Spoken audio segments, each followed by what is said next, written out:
Okay, here we go again. Let me note the time because I've got to do this thing in order to not blow the time thing. Okay, let's borrow from Monty Python. And now for something really interesting. I think that's what they say. Okay. Owen Barfield. Okay. I'm going to give you a little book here. Speaker's Meaning. Provocative Statements on Language and Meaning by the author of Worlds Apart. Now this book is very interesting because its impetus came from a very interesting occurrence in the biography of Owen Barfield. He gets invited to give some lectures in America. Now here's a guy who is basically an English thinker. And this book was published in 1967, so the work was done sort of in the middle of his career. And he'd done a lot of other writing before that, so he'd done a lot of research before that. And remember, we're talking about a guy that I'm going to say was the major anthroposophist of the 20th century. Steiner gave the kickstart. The people in Dornach, when Steiner died, dropped the ball. In 1933, Barfield shows up to give a lecture, which is published in a collection of his materials called Romanticism Comes of Age. He shows up in Dornach and says this very radical thing. Anthroposophy is not the content of spiritual science, it's the method of cognition. I'm elaborating a little about this. Anthroposophy is a method, not a content. Let me repeat, a method, not a content. You'll find that in my own writing. Okay? Real anthroposophy is about how you think, not what you think, how you think. The deliberateness, the carefulness, the scientific impulses that underlie how you think. And that, of course, is in the second essay here about how to think. And gosh, here and elsewhere in Steiner's books. Okay, the first three books that we talked about before. Truth and Knowledge come after A Theory of Knowledge, and The Philosophy of Freedom. So there we have Owen Barfield. And he gave 4 lectures in America. And of course, if people understand how certain kinds of things work, America is not England. England is a little bit attached to Europe. And of course, America and England are attached to each other through language and other cultural impulses. Although the Atlantic is this big gap, and it's not insignificant that that gap exists. And you'll find me talking about that in my writing in other places, but let's just concentrate on Owen Barfield. Contents page. Yes, I know. Frivolous? Not at all. Well, there's a foreword. Let's see. Did he write his own foreword? Yep. Chapter 1. The semantic approach to history and the historical approach to the study of meaning. Now think about that.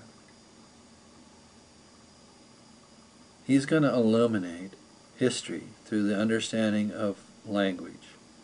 And he's going to illuminate our appreciation of the meaning of things. Remember, my essay says the meaning of Earth existence in the age of the conscious soul. Meaning is something we create, and this study of meaning in a book called Speaker's Meaning.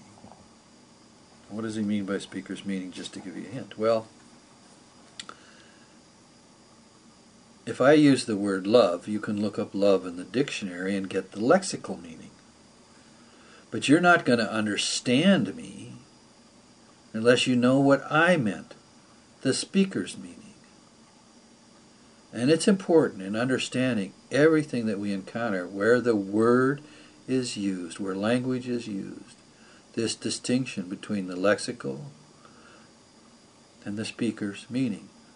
The lexical meaning comes after the fact. People who write dictionaries go out and they say, oh, this is the common usage of this word today.